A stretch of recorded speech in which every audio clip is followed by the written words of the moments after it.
Hello friends, welcome to CSB IAS Academy. I am Vinay Kumar and the topic for today's discussion is agriculture sector reforms. Yesterday Union Cabinet had approved 3 legislative reforms related to agriculture sector.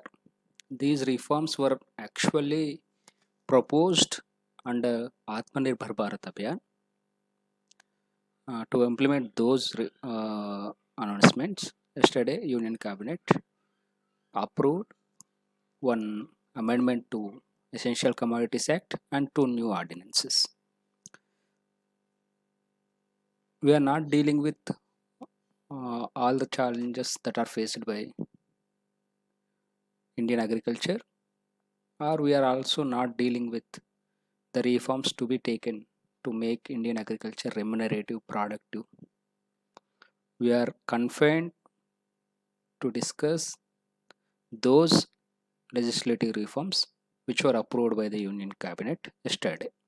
మనం భారతీయ వ్యవసాయ రంగానికి సంబంధించిన సమస్యల గురించి, వాటిని పరిష్కరించడానికి తీసుకురావాల్సిన సంస్కరణల గురించి మాట్లాడుకోవట్లేదు. కేవలం నిన్న అగ్రికల్చర్ సెక్టార్కి సంబంధించి కేంద్ర మంత్రివర్గం ఆమోదించిన చట్టపరమైన సంస్కరణల గురించి మాత్రమే మాట్లాడుకుంటున్నాం.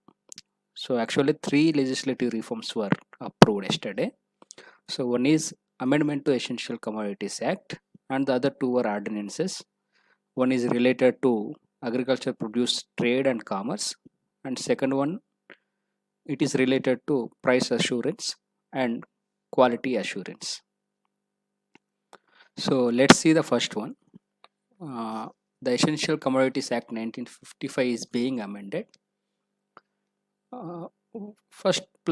First of all, why the original act was enacted? అసలు ఫస్ట్ ఎసెన్షియల్ కమోడిటీస్ యాక్ట్ 1955 అనే దాన్ని ఎందుకు ఎనాక్ట్ చేశారంటే, to prevent hoarding of essential commodities and creating artificial scarcity and exploiting the people by price hike. అంటే ప్రజలకు ఏవైతే నిత్యావసర సరుకులు అవుతాయో, నిత్యావసర వస్తువులు అంటాం, అవి ఆహార ధాన్యాలు కావచ్చు, అదర్ కమోడిటీస్ కావచ్చు, వాటిని అక్రమంగా నిల్వ చేసి కృత్రిమ కొరత సృష్టించి మార్కెట్లో ఎక్కువ ధరలకు అమ్మి ప్రజలను ఎక్స్ప్లాయిట్ చేయకుండా నిరోధించడానికి ఎసెన్షియల్ కమోడిటీస్ యాక్ట్ 1955ని ఎనాక్ట్ చేశారు. సో రీసెంట్గా COVID-19 బ్యాక్గ్రౌండ్లో కూడా మాస్కులు, శానిటైజర్లు, హ్యాండ్ వాషెస్ ఇలాంటివి కూడా ఎసెన్షియల్ కమోడిటీస్ యాక్ట్ పరిధిలోకి తీసుకొచ్చారు. అంటే ప్రజలకు ఏదైనా ఒక సందర్భంలో ఫలానా వస్తువు ఎసెన్షియల్ అనుకున్నప్పుడు, ఏదైనా కమోడిటీ ఎసెన్షియల్ కమోడిటీ అనుకున్నప్పుడు దాని ధరలను అదుపులో ఉంచేందుకు వాటిని అక్రమంగా హోర్డింగ్ చేసేసి ఒక ఆర్టిఫిషియల్ స్కేర్సిటీని క్రియేట్ చేసి ప్రజల్ని ఎక్స్ప్లాయిట్ చేయకుండా చూసేందుకు అని చెప్పేసి ఎసెన్షియల్ కమోడిటీస్ యాక్ట్ని ఎనాక్ట్ చేశారు. ఎసెన్షియల్ కమోడిటీస్ యాక్ట్ అనేది starting from production of goods, ఆ కమోడిటీకి సంబంధించిన ప్రొడక్షన్ నుంచి అల్టిమేట్గా కన్జ్యూమర్కి చేరేంత వరకు ఈ సప్లై చైన్ మొత్తాన్ని నియంత్రిస్తుంది. అయితే ఎసెన్షియల్ కమోడిటీస్ యాక్ట్ అనేది it was enacted in the era of food scarcity. So మన భారతదేశం ఆహార కొరతను ఎదుర్కొంటున్న ఒక దశకం 1950sలో ఈ ఎసెన్షియల్ కమోడిటీస్ యాక్ట్ని తీసుకొచ్చారు. But the year 2020 is different from 1955. So ఇప్పుడు గత కొన్ని సంవత్సరాలుగా మనం we have become self reliant in agriculture produce. So ఆహార ధాన్యాల ఉత్పత్తిలో మనం సెల్ఫ్ రిలయంట్ అవ్వడమే కాకుండా at times we are getting surplus production of food grains. కొన్ని సంవత్సరాల్లో మన ఫుడ్ గ్రెయిన్ ప్రొడక్షన్ అనేది సర్ప్లస్గా ఉంటుంది, అవసరానికి మించి ప్రొడ్యూస్ చేస్తున్నాం. So there were instances where we could witness glut in the market. So ఈ బంపర్ హార్వెస్ట్ వచ్చిన సంవత్సరాల్లో ఆహార ధాన్యాల ఉత్పత్తి ఎక్కువైపోయి, సో మార్కెట్లో ఒక రకమైన స్తబ్దత, అంటే డిమాండ్ను మించి సప్లై ఉండడం వల్ల ఆహార ధాన్యాల విలువ ఒక్కసారిగా పడిపోయి రైతులు ఊరికే ఉత్తపుణ్యానికి ఆ డబ్బులు కమాడిటీస్, ఆ అగ్రికల్చర్ ప్రొడ్యూస్ ఏదైతే ఉందో దాన్ని రోడ్ల మీదే పారబోసిన సందర్భాలను కూడా మనం చూస్తున్నాం. సో దీనికందరికీ కారణం ఏంటి అంటే, ఒకటి రైతులు వాళ్ళకి నచ్చిన వ్యక్తికి అమ్మడానికి అవకాశం లేకపోవడం ఒకటైతే, so because of restrictions on stocking and hoarding of commodities, అంటే ఆహార ధాన్యాలను కొనుగోలు చేసి నిల్వ చేసుకునే దాని మీద పరిమితులు ఉండడం వల్ల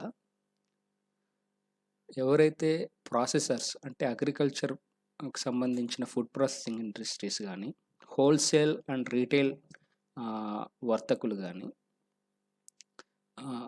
వీళ్ళెవరూ కూడా అగ్రికల్చర్ ప్రోడక్ట్స్ని వాళ్ళ దగ్గర స్టాక్ చేసుకోవడానికి లేదా నిల్వ చేసుకోవడానికని ముందుకు రావట్లేదు. So in a way it is also preventing investment. So ఆహార రంగంలోకి రావాల్సిన ఇన్వెస్ట్మెంట్ ఏదైతే ఉందో, in the name of food processing కానీ, in the name of cold storages కానీ, in the name of warehouses కానీ, ప్రాసెసింగ్ యూనిట్స్ కానీ, export రూపంలో రావాల్సిన పెట్టుబడులను కూడా ఎసెన్షియల్ కమోడిటీస్ యాక్ట్ ఉండడం వల్ల ఆగిపోతున్నాయి. సో ఎకనామిక్ సర్వే 2019-20 కూడా ఇదే విషయం చెప్పింది. సో మీరు వాల్యూమ్ 1లో 4th చాప్టర్ కనుక చూస్తే, undermining the markets, so essential commodities act అనేది లాభం చేయకపోగా నష్టాన్ని చేస్తుంది అని చెప్పేసి. సో గవర్నమెంట్ ఇంటర్వెన్షన్ అనేది, ఒక గవర్నమెంట్ పాలసీ అనేది ఏ విధంగా మార్కెట్కి, వినియోగదారులకి, రైతులకి నష్టం చేస్తుంది అనే విషయాన్ని ఆ చాప్టర్లో చెప్పారు. So another instance, in the year 2013 onion prices were so exorbitant. So 2013లో ఉల్లిపాయ ధరలు చాలా విపరీతంగా పెరిగిపోయాయి. ఎసెన్షియల్ కమోడిటీస్ యాక్ట్ ప్రయోగించినప్పటికీ కూడా ఆ ఫుడ్ ప్రైస్ని, ఆనియన్ ప్రైసెస్ని కంట్రోల్ చేయలేకపోయారు. ఎందుకు అంటే, బికాజ్ ఎసెన్షియల్ కమోడిటీస్ యాక్ట్ కింద ఎవరి మీదైనా సరే అక్రమంగా నిల్వ చేస్తున్నారని చెప్పేసి వాళ్ళ మీద కేసు పెట్టినప్పటికీ కన్విక్షన్ రేట్ అనేది మియర్ 2 to 4%. అంటే ఒక 100 మందిని అరెస్ట్ చేస్తే 2కో 3కో శిక్షలు పడుతున్నాయి. That means essential commodities act అనేది ఇట్ హ్యాస్ బికమ్ ఇన్ఎఫెక్టివ్. దాన్ని సమర్థవంతంగా మనం అమలు చేయట్లేదు. మోరోవర్, ఇప్పుడున్న సర్ప్లస్ సిచ్యువేషన్స్లో, అంటే మన ఆహార ధాన్యాల ఉత్పత్తిని అవసరానికి మించి ఉత్పత్తి చేస్తున్న కాలంలో ఇట్లా ఆహార నిల్వల మీద పరిమితులు పెట్టడం వల్ల కొన్ని పెరిషబుల్ ఫుడ్ కమోడిటీస్ ఉంటాయి, పెరిషబుల్ ఫుడ్ ప్రొడ్యూసెస్ ఉంటాయి, లైక్ టొమాటో, పొటాటో ఇలాంటివి. సో వాటిని తొందరగా స్టాకిస్టులకు, ప్రాసెసర్స్కు అమ్మేసి, సో దట్ వాళ్ళు దాన్ని వాల్యూ అడిషన్ ద్వారానో, ప్రాసెసింగ్ ద్వారానో, ఇప్పుడు టమాటో ఉంది, టమాటోని వాళ్ళు తీసుకొని కెచప్ రూపంలోనూ, సాసెస్ రూపంలోనూ, పికిల్స్ రూపంలో దాన్ని ప్రాసెస్ చేస్తే దాని షెల్ఫ్ లైఫ్ అనేది పెరుగుతుంది. సో అలాంటప్పుడు రైతుకు నష్టం ఉండదు, సో కొన్న ఆ ప్రాసెసర్కి నష్టం ఉండదు. సో అల్టిమేట్గా వినియోగదారుడికి ఈ టమాటా అనేది ఏదో ఒక రూపంలో అందుబాటులో ఉంటుంది. సో ఇట్లా ఒక సప్లై చైన్ అనేది ఫ్రాగ్మెంటేషన్ లేకుండా స్టేబుల్గా ఉండిపోతుంది. సో రైతులకు రావాల్సిన ధరలు దక్కుతాయి, ప్రాసెసర్స్కి వాళ్ళ ఇండస్ట్రీ డెవలప్ అవుతుంది. సో వినియోగదారుడికి కూడా డైవర్సిటీ ఆఫ్ ఫుడ్ అనేది, సో టమాటో అనేది కేవలం టమాటో రూపంలోనే కాకుండా వివిధ రూపాల్లో వాళ్ళకి అందుబాటులో ఉంటుంది అన్నట్టు. సో ఇట్లా ఎసెన్షియల్ కమోడిటీస్ యాక్ట్ వల్ల 1, ప్రైస్ రియలైజేషన్ టు ఫార్మర్స్, రైతులకు దక్కాల్సిన ధర దక్కట్లేదు. 2, investment in cold storage, warehouses, processing and export is hindered. So ఏదైతే శీతల గిడ్డంగులు, గోదాములు, ఆహార శుద్ధి పరిశ్రమలు, ఆహార ఉత్పత్తుల ఎగుమతులు, వీటిలో రావాల్సిన పెట్టుబడులు ఏవైతే ఉన్నాయో అవి రావట్లేదు. 3వది పెరిషబుల్ గూడ్స్, అంటే తొందరగా చెడిపోయే ఆహార ఉత్పత్తులు ఏవైతే ఉన్నాయో ప్రాసెసింగ్ ఫెసిలిటీస్ లేకపోవడం వల్ల they are going wasted. So చాలా పెద్ద మొత్తంలో అవి నిరుపయోగంగా మారుతున్నాయి, వ్యర్థ పదార్థాలుగా మిగిలిపోతున్నాయి. సో దీన్ని సంస్కరించడానికి అని చెప్పేసి చాలా కాలంగా ఉంది ఈ డిమాండ్. ఎసెన్షియల్ కమోడిటీస్ యాక్ట్లో ఈ ఫుడ్ గ్రెయిన్స్ ఏవైతే ఉన్నాయో, ఫుడ్ స్టఫ్స్, వీటన్నిటిని డీరెగ్యులేట్ చేయాలంటే ఆ నియంత్రణ పరిధి నుంచి బయటికి తీసుకురావాలి అని చెప్పేసి చాలా కాలంగా ఉన్న డిమాండ్ ఇది. సో దాన్ని ఎనేబుల్ చేస్తూ central government has come out with an amendment to essential commodities act 1955. So 1955 యాక్ట్కి సవరణలు తీసుకొచ్చింది. So and the changes include, ఏం చేంజెస్ చేయబోతున్నారు అంటే, agriculture foodstuffs including cereals, edible oils, oilseeds, pulses, onions and potato shall be deregulated.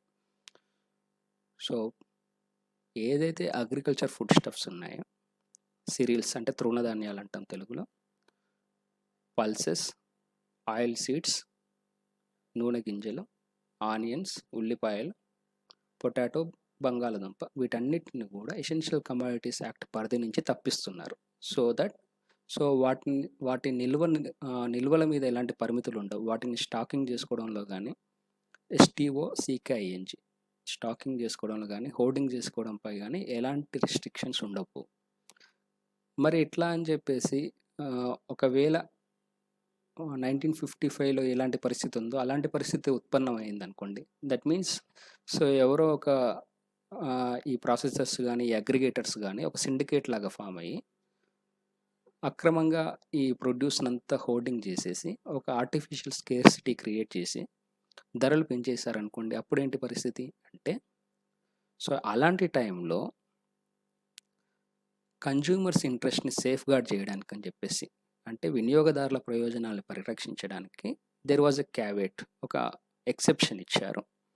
So ఏంటి అంటే, in situations like war, famine, extraordinary price rice and natural calamity, అంటే ఏదైనా యుద్ధం సంభవించినప్పుడు కానీ, కరువు కాటకాలు సంభవించినప్పుడు కానీ, అసాధారణంగా ధరల్లో పెరుగుదల సంభవించినప్పుడు కానీ, కొన్ని సహజ ఉత్పాతాల కారణంగా, సహజ విపత్తుల కారణంగా, భూకంపాలు, తుఫాన్లు ఇలాంటి వాటి కారణంగా కానీ, సో ఎక్స్ట్రాడినరీ ప్రైస్ రైస్ అంటే అసాధారణంగా ధరల్లో పెరుగుదల కనుక జరిగితే, వినియోగదారుల ప్రయోజనాలను పరిరక్షించడానికి to safeguard the interest of the consumers, government can make those food stuff regulated. So అలాంటి దాన్ని మళ్ళీ రెగ్యులేషన్ పరిధిలోకి, నియంత్రణ పరిధిలోకి తీసుకురావచ్చు for time being. So time being అంటే కొంతకాలం వరకు ఆ ప్రైస్ రైజ్ కంట్రోల్ అయ్యేంత వరకు దాన్ని తిరిగి నియంత్రించే అధికారం ప్రభుత్వానికి ఉంటుంది. So this is why the amendment was required and what are the changes going to be. So ఇందాక మనం ఎందుకు అమెండ్మెంట్ చేయాల్సి వచ్చింది అనేది చూసుకున్నాం. సో దట్ ఆ అమెండ్మెంట్ చేయడం వల్ల లాభాలు ఏముంటాయో కూడా మనం చెప్పేయచ్చు ఈజీగా. సో ఈ ఫుడ్ స్టఫ్ ఏదైతే ఉందో అదంతా డీరెగ్యులేట్ అవుతుంది. ప్రైవేట్ ఇన్వెస్టర్లు అంటే ఇంతకుముందు మేము ఒక పరిమితికి మించి నిల్వ చేసుకుంటే మా మీద ఎసెన్షియల్ కమాడిటీస్ యాక్ట్ని ప్రయోగిస్తారు, సో అది అఫెన్స్ అవుతుంది అని చెప్పేసి అలాంటి భయాలు ఏమీ లేకుండా, ఎలాంటి గవర్నమెంట్ ఇంటర్ఫియరెన్స్ లేకుండా వాళ్ళ యాక్టివిటీస్ని వాళ్ళు ఫుల్ఫిల్ చేసుకోవచ్చు. Moreover there will be freedom to produce, hold, move, distribute and supply. So ఒక సప్లై చైన్, మనం ఒక అగ్రికల్చర్ కమాడిటీని ప్రొడ్యూస్ చేసి చివరికి వినియోగదారుడికి సప్లై చేసేంత వరకు ఉండే ఈ చైన్ ఆఫ్ ఈవెంట్స్ ఏదైతే ఉంటుందో దాన్ని సప్లై చైన్ అంటాం.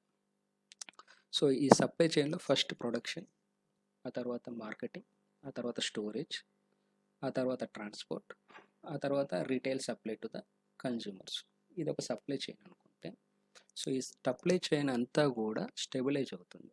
సో రైతు ఎవరంటే వాళ్ళకి అమ్ముకోవచ్చు, అగ్రిగేటర్స్ ఎంతంటే అంత దాచుకోవచ్చు, దాన్ని ప్రాసెస్ చేసుకోవచ్చు, ప్రాసెస్ చేసుకున్న దాన్ని పలానా ధరకి వినియోగదారుడికి అందుబాటులోకి తీసుకురావచ్చు.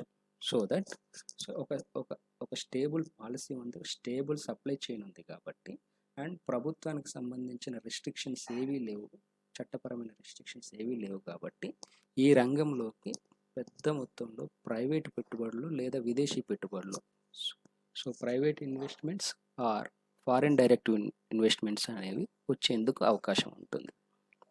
సో దట్ పెద్ద మొత్తంలో cold storages and modernisation of supply chain అనేది జరగడానికి ఆస్కారం ఉంటుంది. సో ఇందాక మనం చెప్పుకున్నట్టు ధరల నియంత్రణ కూడా, ప్రైస్ స్టెబిలిటీ కూడా సాధ్యమవుతుంది. సో ఫుడ్ వేస్టేజ్ ఏదైతే ఉందో ఇంతకుముందు because of lack of processing facilities ఈ రంగంలో అసలు పెట్టుబడులు రావట్లేదు. ఎంతసేపు ఉన్నా ఈ ప్రాసెసింగ్ యూనిట్లు ఇవన్నీ కూడా గవర్నమెంట్ ఆధ్వర్యంలో నెలకొల్పాల్సి వస్తుంది. సో ఈ శీతల గిడ్డంగులు ఫర్ సపోజ్ ఒక కోల్డ్ స్టోరేజ్ సెంటర్ క్రియేట్ చేయాలన్నా, ఒక గోడౌన్ క్రియేట్ చేయాలన్నా, ఒక వేర్ హౌస్ క్రియేట్ చేయాలన్నా గవర్నమెంటే ముందుకు రావాల్సి వస్తుంది. గవర్నమెంటే పెట్టుబడి పెట్టాల్సి వస్తుంది. ఎందుకు అంటే ఆ స్టోరేజ్ అనేది అక్రమం అని చెప్పేసి ఎసెన్షియల్ కమోడిటీస్ యాక్ట్ కింద అరెస్ట్ చేసే అవకాశం ఉంది, లేదా ఛార్జెస్ చేసే అవకాశం ఉంది. కాబట్టి ప్రైవేట్ ఇన్వెస్ట్మెంట్లు అనేవి because of uncertainty they are not coming forward to invest in supply chain, అంటే కోల్డ్ స్టోరేజ్లో కానీ గోడౌన్స్లో కానీ వాళ్ళు ఇన్వెస్ట్ చేయట్లేదు. సో అందుకని ప్రైవేట్ పెట్టుబడులు రావట్లేదు. But because of making these items deregulated, because of making them out of the purview of ECA 1955, so ఇప్పుడు ఒక కాంపిటేటివ్ మార్కెట్ అనేది క్రియేట్ అవుతుంది. సో మిగతా ప్రాసెసింగ్ ఫెసిలిటీస్ అన్నిట్లో కూడా ప్రైవేట్ పెట్టుబడులు వస్తాయి. సప్లై చైన్ అంతా కూడా స్టెబిలైజ్ అవుతుంది. సో దట్ పెరిషబుల్ గూడ్స్ ఏవైతే, పెరిషబుల్ అగ్రికల్చర్ కమోడిటీస్ ఏవైతే ఇంతకుముందు వేస్ట్గా పోతున్నాయో, వృధాగా పోతున్నాయో, అవన్నీ కూడా ఆ వేస్టేజ్ తగ్గిపోయి ఏదో ఒక రూపంలో ప్రాసెసింగ్ వాల్యూ అడిషన్ జరిగి చివరి వినియోగదారుడికి అందుబాటులోకి వస్తాయి. Okay, so that's the first reform, that is amendment to essential commodities act 1955. Coming to the second reform, it is about marketing of agriculture produce. So agriculture produce, ఆహార ఉత్పత్తులు ఏవైతే ఉన్నాయో దాన్ని marketing చేసేదానికి సంబంధించిన సంస్కరణలు. సో దీంట్లో ఏం చేశారంటే they have come up with a ordinance, ఒక ఆర్డినెన్స్, తెలుగులో అత్యవసర ఆదేశం అంటాం, ఒక ఆర్డినెన్స్ తీసుకొచ్చారు. So the ordinance is the farming produce trade and commerce promotion and facilitation. So అంటే అగ్రికల్చర్ లేదా ఫార్మింగ్ ప్రొడ్యూస్ అనే దాన్ని ట్రేడ్ అండ్ కామర్స్, సో వ్యాపారం అండ్ వాణిజ్యం, దాన్ని ప్రమోట్ చేయడానికి అండ్ ఫెసిలిటేట్ చేయడానికి, సో ప్రోత్సహించడానికి, సరళతరం చేయడానికి అని చెప్పేసి ఒక ఆర్డినెన్స్ని తీసుకొచ్చాం. సో మార్కెటింగ్కి సంబంధించి అగ్రికల్చర్ సెక్టార్లో చాలా పెద్ద ఛాలెంజెస్ ఉన్నాయి. సో ఏంటి అంటే ఏ ఇండస్ట్రియల్ కమాడిటీకి కూడా లేని ఒక నియంత్రణ అగ్రికల్చర్ ప్రొడ్యూస్కి ఉంది. అంటే అగ్రికల్చర్ ప్రొడ్యూస్ అనేది ఆయా రాష్ట్రాల APMC చట్టాలకు లోబడి, ఆయా చట్టాల APMC యార్డుల లోపల, APMC యార్డులు అంటే మండీలు అంటాం మామూలుగా మనం, ఆ మండీల్లోనే లైసెన్స్డ్ బయర్స్ ఎవరైతే ఉంటారో, లైసెన్స్డ్ కమిషనింగ్ ఏజెంట్లు కానీ, సో లైసెన్స్డ్ ఎవరైతే స్టాకిస్టులు కానీ, లైసెన్స్డ్ వర్తకులు ఎవరైతే ఉంటారో వాళ్ళకు మాత్రమే ఈ అగ్రికల్చర్ ప్రొడ్యూస్ని అమ్మాలి. అండ్ ప్రైస్ కూడా వాళ్ళు చెప్పిన దాని ప్రకారమే అమ్మాలి. సో ఈ మధ్యలో కొంతమంది మిడిల్ మెన్ ఎంటర్ అవుతారు. సో రైతులకు వచ్చే ధర అసలే తక్కువ అంటే ఆ మధ్యలో ఆ మిడిల్ మెన్ కారణంగా ఆ ధర కూడా రాదు. So that exploitation of farmers is being taken place. So ఈ రకంగా రైతులు అనేవాళ్ళు ఎక్స్‌ప్లాయిటేషన్‌కి గురవుతున్నారు. సో ఇది కేవలం అగ్రికల్చర్ ప్రొడ్యూస్‌కి సంబంధించి ఉన్న ఒక రిస్ట్రిక్షన్. మిగతా ఏ కమోడిటీస్‌కి సంబంధించి కూడా ఈ రిస్ట్రిక్షన్ లేదు. మోరోవర్ ఒక రాష్ట్రంలో పండిన అగ్రికల్చర్ ప్రొడ్యూస్‌ని బయట రాష్ట్రంలో అమ్మాలి అన్నా కూడా పరిమితులు ఉన్నాయి. బికాస్ సో ఈ అగ్రికల్చర్ ప్రొడ్యూస్కి సంబంధించిన ట్రేడ్ అనేది, ఇంటర్ స్టేట్ ట్రేడ్ అనేది, it is restricted by the prevalence of various APMC legislations. ఇప్పుడు తెలంగాణ రాష్ట్రం, ఏపీ రాష్ట్రం ఉంది. సో తెలంగాణ గవర్నమెంట్ APMC చట్టం ఒకలా ఉంటుంది, దాంట్లో ప్రొవిజన్స్ ఒక విధంగా ఉంటాయి. So for suppose Telangana government రాష్ట్ర అవసరాలకు సరిపోయేంత వరకు అగ్రికల్చర్ ప్రొడ్యూస్ని ఇక్కడే అమ్మాలి, బయటి రాష్ట్రాలకి సప్లై చేయకూడదు అని పరిమితి పెట్టింది అనుకున్నాం. సో దట్ అక్కడ పండిన పంట అంతా కూడా రాష్ట్ర ప్రభుత్వం అనుమతించేంత వరకు కూడా కేవలం రాష్ట్ర ప్రభుత్వ APMC ఆర్డర్లోనే అమ్మాలి,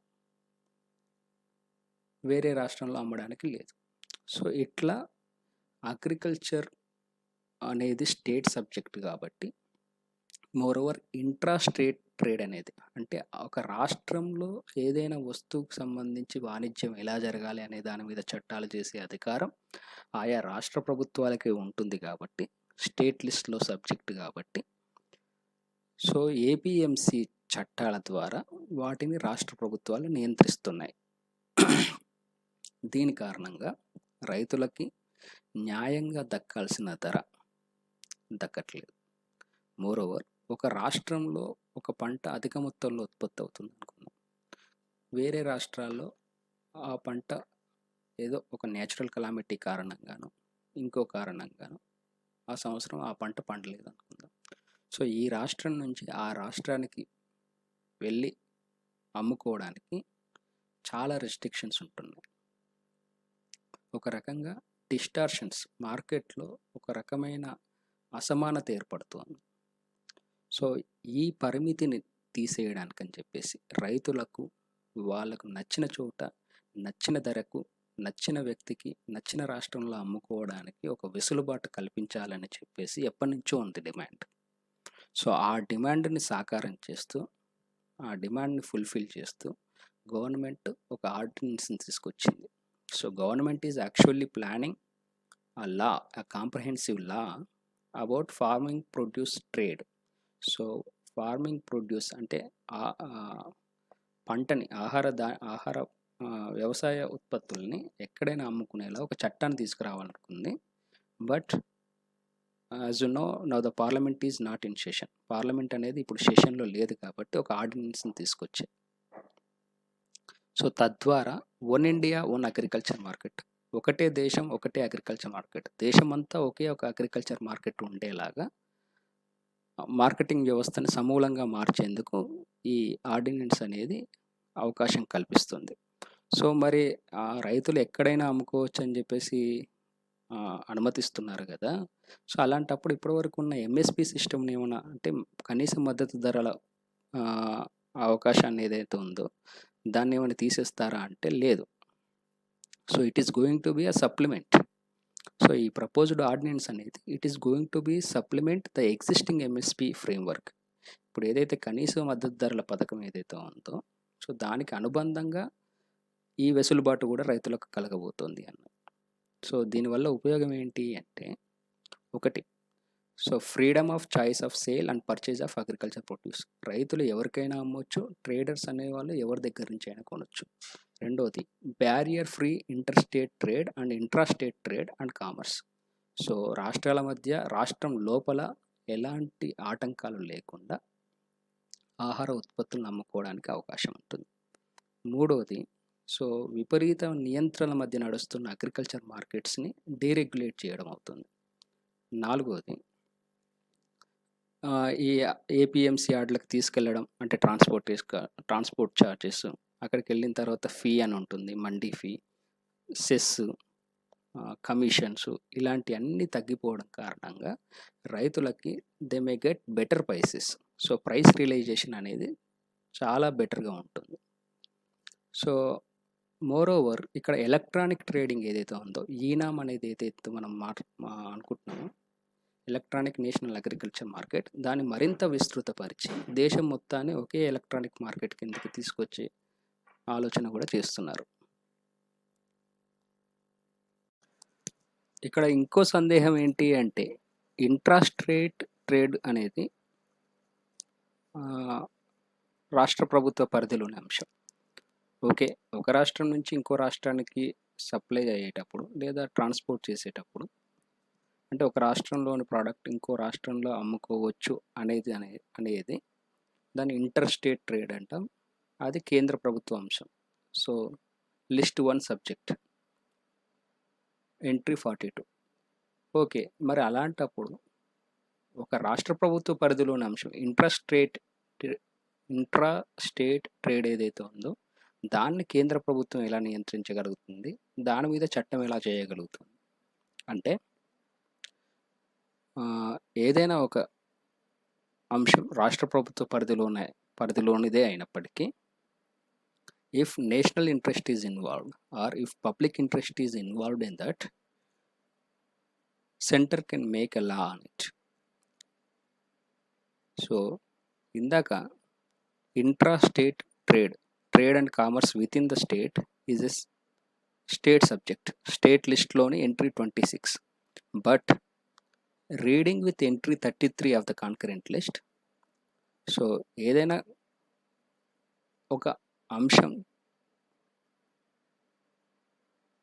రాష్ట్ర శాసనసభ అధికారాల పరిధిలోనే అయినప్పటికీ అది జాతీయ ప్రయోజనాలతో ముడిపడిందైతే లేదా ప్రజల ప్రయోజనాలతో ముడిపడినదైతే కేంద్ర ప్రభుత్వం ఆ అంశం మీద చట్టం చేసే అధికారం ఉంటుంది. సో ఈ అధికారాన్ని ఉపయోగించుకొని కేంద్ర ప్రభుత్వం ఇప్పుడు ఆర్డినెన్స్ తీసుకొచ్చింది. ఆ తర్వాత దాన్ని చట్టంగా మార్చబోతుంది. ఇక మూడో సంస్కరణ వచ్చేసి it is about agriculture produce pricing and quality assurance. So భారత వ్యవసాయ రంగంలో ఉన్న ఇంకొక అతిపెద్ద ఛాలెంజ్ ఏంటి అంటే, సో ఒక రైతు ఒక పంటని వేస్తే అతనికి చివరికి ఎంత ధర దక్కుతుంది అతని ఉత్పత్తికి, ఆ పంటను కొన్న వినియోగదారుడికి లేదా ఆ అంతిమ ఉత్పత్తిని కొన్న వినియోగదారుడికి దాని క్వాలిటీకి సంబంధించిన అష్యూరెన్స్, సో ఆ క్వాలిటీకి ఎవరు అష్యూరెన్స్ ఇస్తారు అనేది ఇంకొక అతిపెద్ద ఛాలెంజ్. సో ఇక్కడ మనం ఇంట్రడక్షన్లో ఏం చూసామంటే, Indian agriculture is characterised by fragmentation due to small holding sizes and has certain other weaknesses like weather dependence, production uncertainties and market unpredictability. So భారత వ్యవసాయ రంగంలో సగటు కమత పరిమాణం దాదాపు 1 హెక్టారే. అంటే ఒక land holding, average land holding size 1 hectare. అదే కాకుండా భారత వ్యవసాయం అనేది it is highly dependent on monsoon. So ఒక సంవత్సరం మాన్సూన్ సరిగ్గా ఉంటే క్రాప్ సరిగ్గా ఉంటుంది, అదర్వైజ్ ఆ ఏడాది కరువు సంభవిస్తుంది. మోర్ ఓవర్ ఎర్రాటిక్ రెయిన్ఫాల్ కావచ్చు, అన్యాచురల్ కెలామిటీస్ కావచ్చు, ఒకవేళ ఇదంతా చేసి చివరికి పంట పండించినా సరే ఆ మార్కెట్ ఎలా ఉంటుంది, ఆ పంటకు గిట్టుబాటు ధర వస్తుందా రాదా అనేది అదొక అన్సర్టనిటీ. వీటన్నిటి కారణంగా భారత అగ్రికల్చర్ అనేది, ఇండియన్ అగ్రికల్చర్ అనేది it has become a risky affair. ఒక నష్ట భయంతో కూడుకున్న వ్యవహారం అయింది. And there are no assured returns to the farmer. ఒక ఫార్మర్కి, ఒక పంటనేసే రైతుకి ఈ పంట కోసిన తర్వాత ఇంత ధర వస్తుంది నీకు అని చెప్పలేని పరిస్థితి. అట్లాగే ఆ పంట ఉత్పత్తి ఏదైతే ఉందో ఆ క్వాలిటీకి కూడా అష్యూరెన్స్ ఇచ్చే పరిస్థితి లేదు, ఒక లీగల్ ఫ్రేమ్వర్క్ అంటూ లేదు. ఈ పరిస్థితిని నివారించడానికి అని చెప్పేసి రైతులు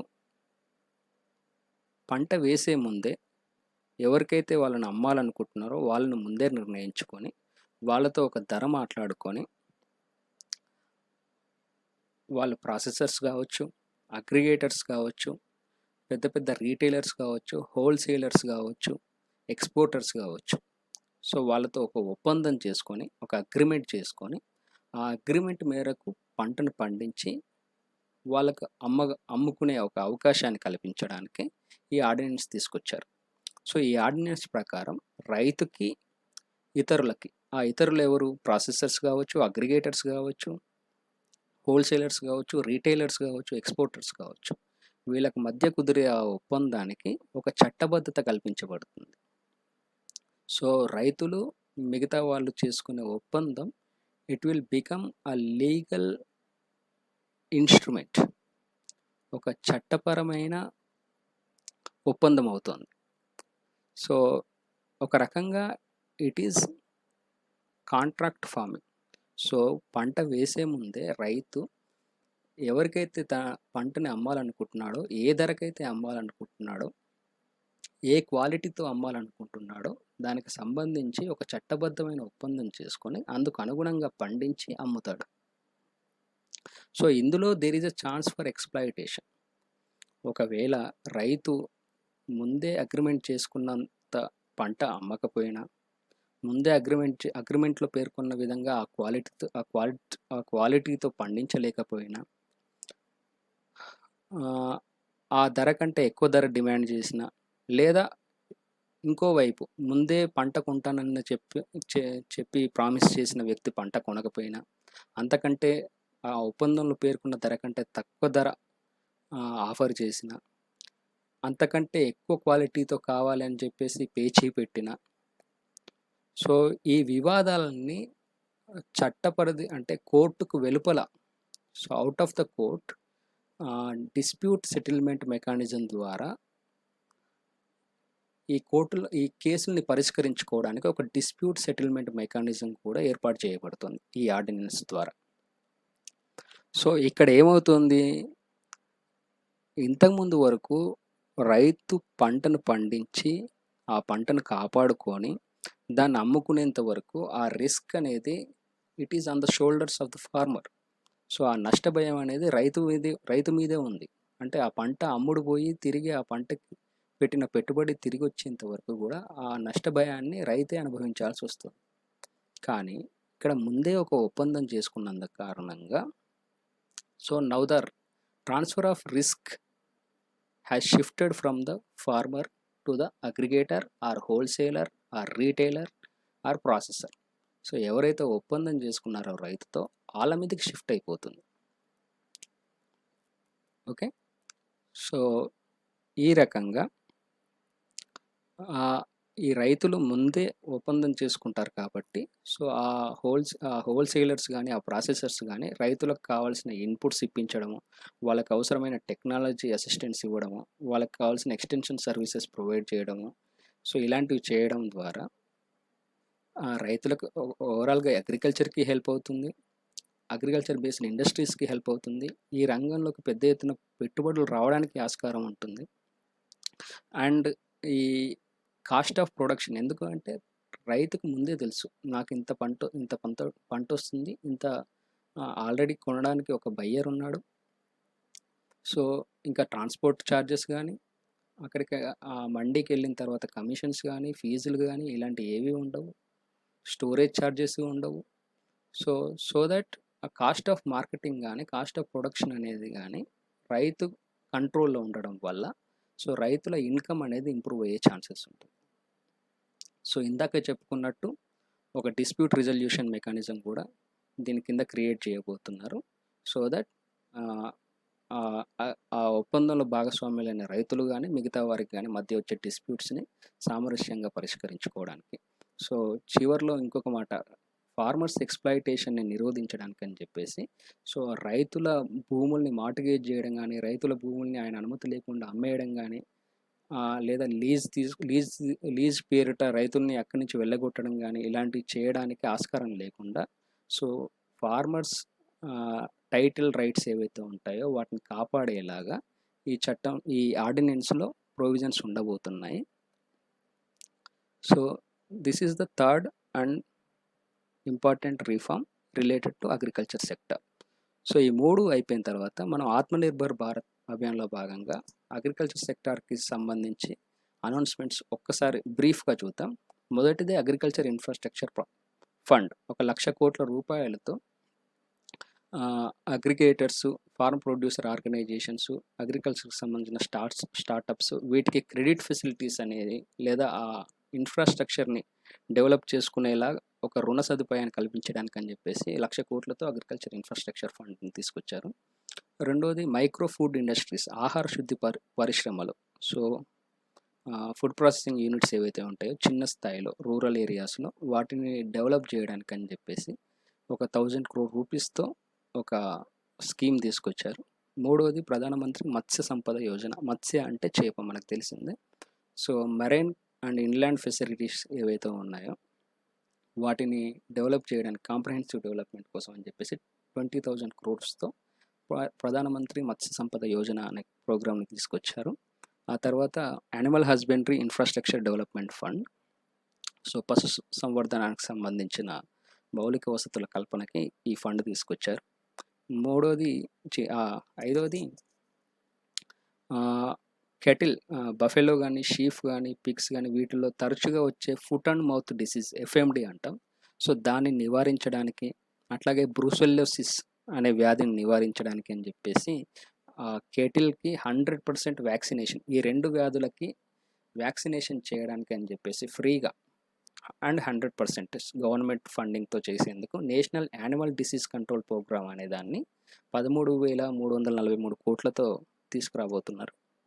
ఆ తర్వాత హెర్బల్ కల్టివేషన్, సో మూలిక ఔషధ గుణాలు ఉన్న మొక్కలు ఏవైతే ఉంటాయో, ఆ హెర్బల్ ప్లాంట్స్ ఏవైతే ఉంటాయో వాటిని కల్టివేట్ చేయడానికి అని చెప్పేసి నేషనల్ మెడిసినల్ ప్లాంట్స్ బోర్డు పర్యవేక్షణలో ఒక 4,000 కోట్లతో ఒక పథకాన్ని తీసుకురాబోతున్నారు. సో 10 లక్షల హెక్టార్ల విస్తీర్ణంలో హెర్బల్ కల్టివేషన్ చేపట్టాలని చెప్పేసి సో ఈ పథకం యొక్క ఉద్దేశం.